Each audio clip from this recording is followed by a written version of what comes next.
Hello people, this is Ryder here to review the Army Hero Lava Super Terra Belt.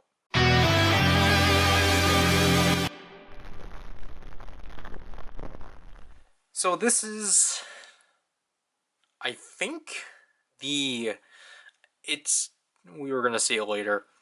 This is a re-release, the third re-release of the Terra Belt that was originally released back in 2013. Obviously, when the show was 10 years prior, obviously. It was re-released again in 2020, I think, alongside the Lava Belt. But then, weirdly, this is the third re-release, but it's not in the same box formatting as any prior Armor Hero re-release. Like, it makes it unique, but I'm confused. Anyways, here we have Army Hero Tsunami on the right. We have Oldie, the show logo, the Tetra Summoner itself. We got the name of it there. I do like how the box is. It's pretty simple. And this side is interesting. And then the back simply just has the name Super Terra Belt. We just have an entire collage of Armor Hero Tsunami. That's what makes this one weird, because there's no acknowledgement of Armor Hero Cliff. I get it's because his key isn't here, but it's just kind of weird. And all the trademarks and such. Again, this is the thing indicating this being the 2023 release, even though I think this was released in 2024. It requires 3 AAA batteries, all the copyrights and such, so Alpha, Oldie, Hero Box, and, all the typical warnings and such. And this is, again, I don't have it opened, but this is one of those boxes that you will cut the tape and then you slip out and such. Which, I think this one's a nice quality, so I don't mind it. Alright, so here we have the contents of the set out. So obviously we have the Tetra Summoner itself, the Tsunami Key S1, and the belt strap. This is about how it came. And I think I have it too long, but basically, if you've not watched the Lava Summoner review, these things are really noisy, but the straps are really flexible, gummy plastic that can endure the flexibility, but I think these are more prone to get stuck in place, as we're gonna see. As you can already see already, it's already curving. This part is actually supposed to go here. It's just a big solid plastic block. Well, you can't hear it from that. So, unfortunately, you can see the scratches already. Here's this side. The summary for what I said about these is that these are fine for the most part from this point, but it is really hard to it is difficult to attempt to adjust this at other places, because it has a harder time trying to break in. It has a harder time trying to break in, but I think this belt is going to be easier because obviously it's newer. Which, just like the Lava Summoner, the Tetra Summoner has the same belt system where the clips themselves are integrated in the belt, despite obviously that not being prop accurate. You insert the clips in like so. And now we have the Tetra Summoner completely belt in. And then, yeah, that is kind of all we're gonna look over with the belt. As I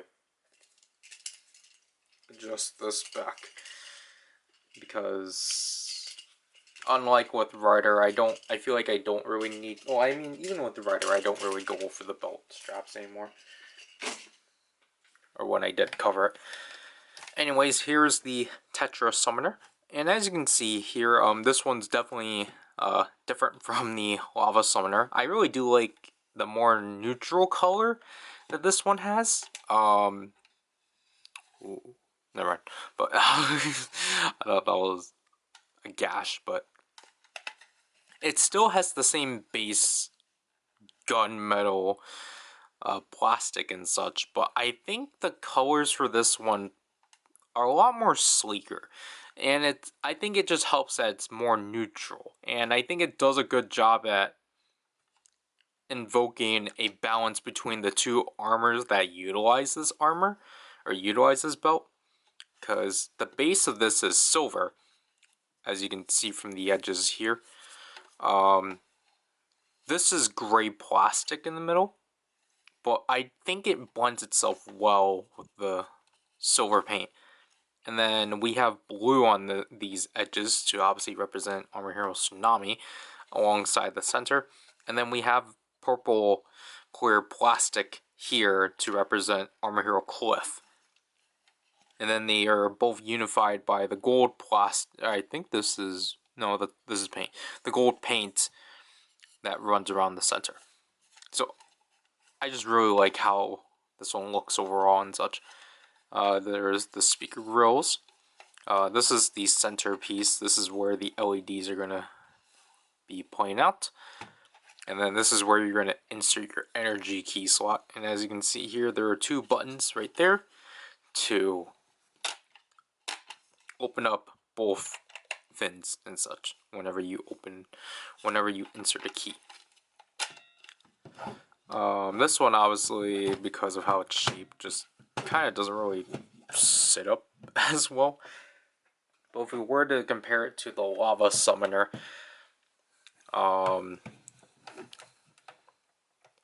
yeah, I guess I definitely do see what the Lava Summoner was trying to do by combining the flame, or I think that's, like, obviously, this is the flame, like, bursting out, and obviously the wind turbines for a tornado and such.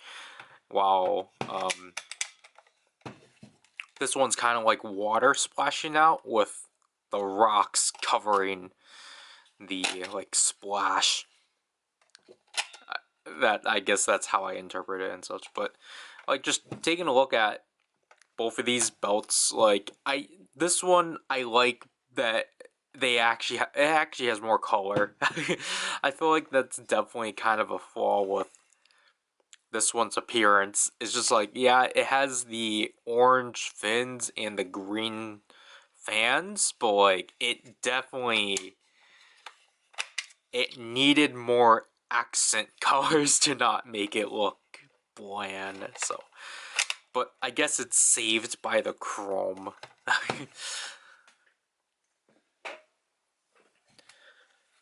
So taking a look at the energy key for this release, obviously we have the Tsunami key, to which, just like the lava key, we have the elements of the key up there.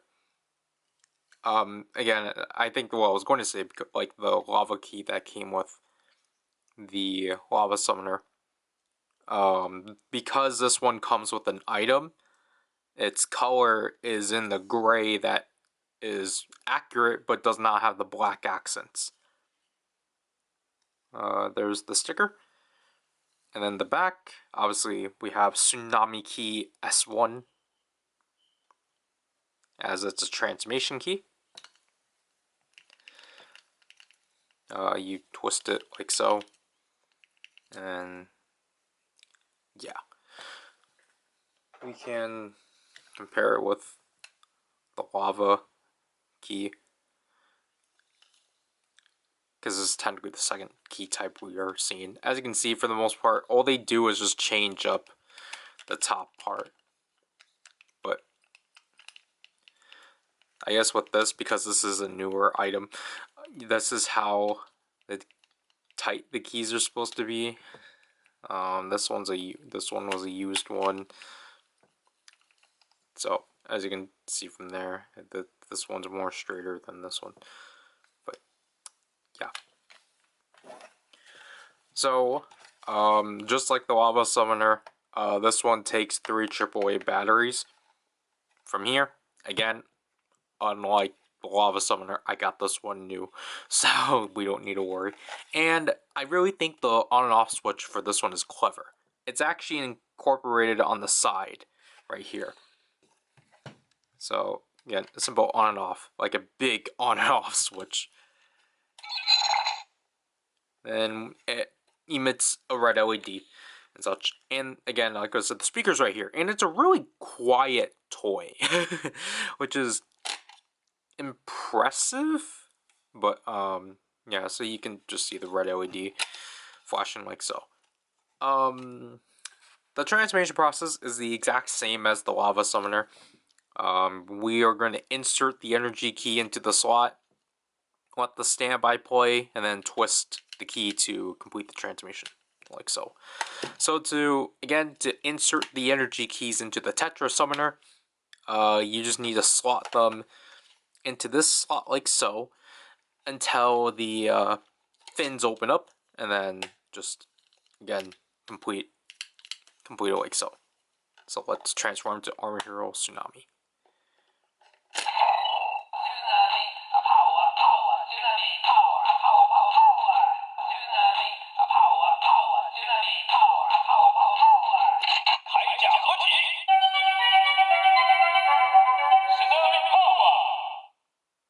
I did way too much explanation there.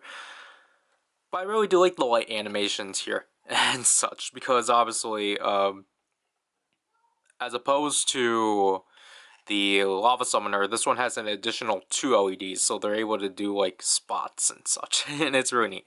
And now it just flashes blue. This still emits red despite it not being a lava key.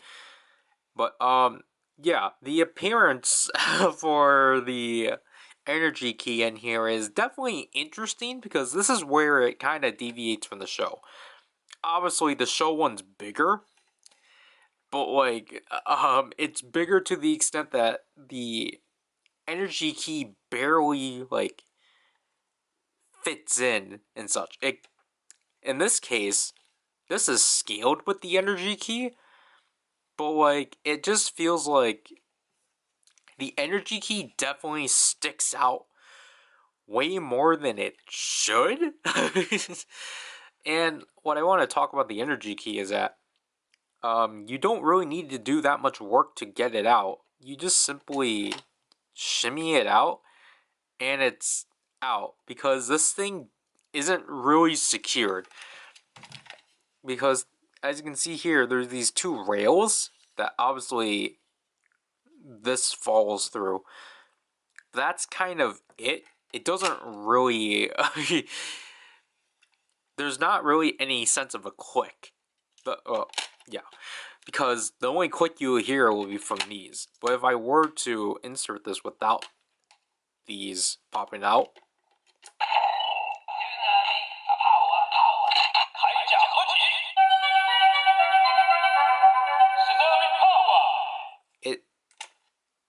you can tell it barely locks itself in. And then the way this works,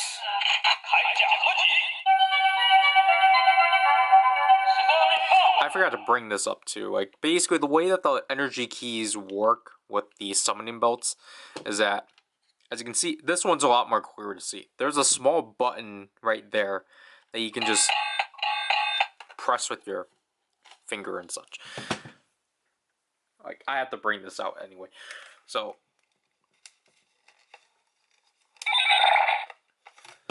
as you can see, once I put my finger in,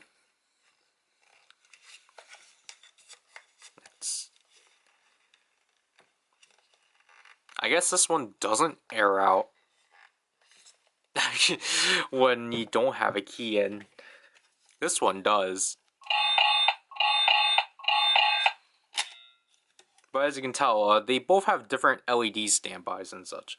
This one's kind of supposed to be yellow, but again, I think it's just more so because it's combining both the red and green LEDs. But speaking of that, what if we were to put this key in the lava summoner? It airs out. First of all, it doesn't really click itself in.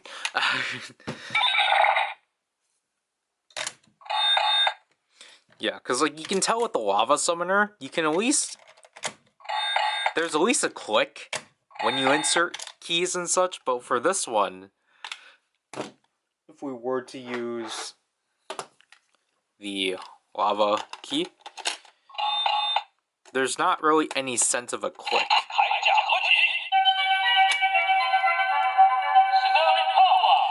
Though it will still, when you use a key, like when a key airs out, you can still play the sound of the previous used key, and it will play in the LEDs of the standby. So, like you can just tell, like they're like it's at least secured enough, but like you can also just kind of shimmy it out, as I was saying before.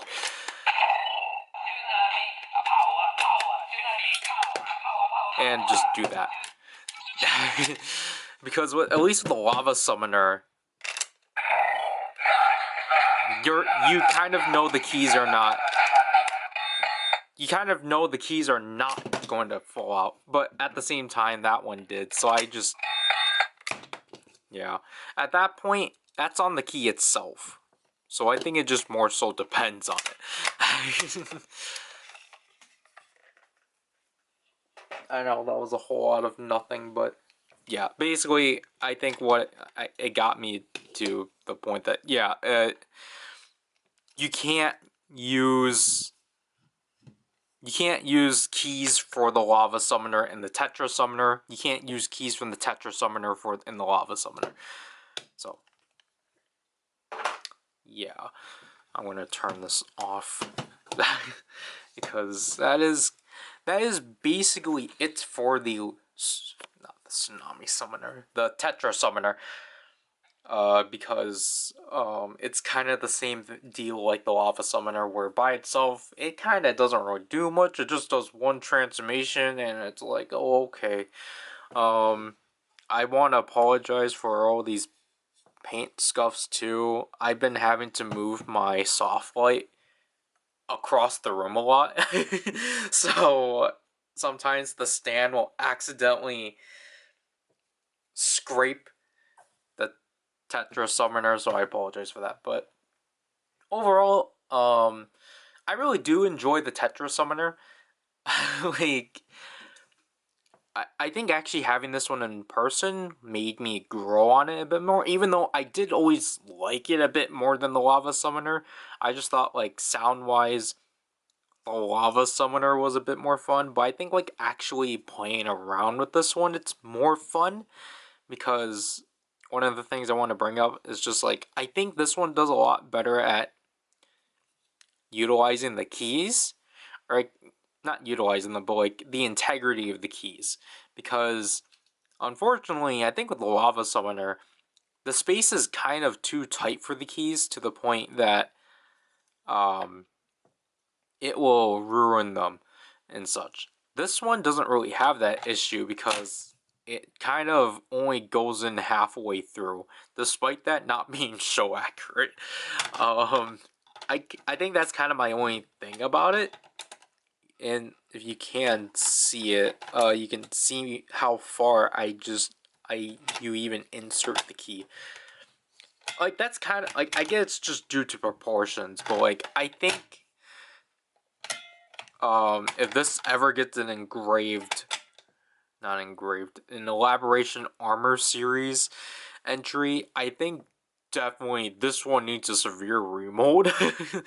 But I don't want it to be the point where the key is like clearly just drooping out of the slot. Because that is kind of depressing to see in the show when you see characters using the Tetra Summoner. Because, like, you know, it's like they pull the key out, they have it in, they bump it in and like twist it. But like when you see them push it in, like it's to the like this part, it's at least like halfway in, like the lava summoner. So like yeah, the satisfaction of like inserting the key, I guess, is not really there as much. But I mean, you get the you get the cliff portions like spreading open, which I think is fun and such. I think it's definitely a lot more easier to manage than like having to push it back in the lava fins. But yeah, like for sure, like the lava summoner, like I think gets it done in terms of like actually like having satisfaction of inserting the key in and out and such. It's gonna damage your keys more, unfortunately. But this one, you won't have to worry about that. But like at the cost of just how much effort you have to put in to just inserting the key and then like taking it out and such. Because I think because of that, it's definitely going to fall out more if you're not careful enough for it. I got this off of Superbuy via Xiaoyu because it was cheaper for $27. Yeah, I think that's with fees. Because Taobao, for some reason, the prices for this one sell for a lot more than I think it's worth. So take that for granted, or take a shot at that if you so choose. But yeah, overall, I just find it weird that the Tetra Summoner re-release is like completely different from like what the 2024 Lava Summoner re-release was, because for the Lava Summoner, as I explained before, they reprinted the 2020 re-release one, but swapped the internals out for the RX Summoning Belt. I would have liked for this one to have gotten an RX treatment too, because I think it would have been cool to have those. I'll hold it off. But yeah, I think this one. I think it would have been cool if this one just had an RX release too, but you can use the straps for the RX one on this one. And plus, I think it's just because this one wouldn't. I think the only paint applications they need to apply for is the black around here. I think that's the only thing missing. But other than that, I think it's. I get it. I guess this one's not as popular as the Lava Summoner. But that'll have to do with this review. This is Ryder, and I'll leave you people. Bye.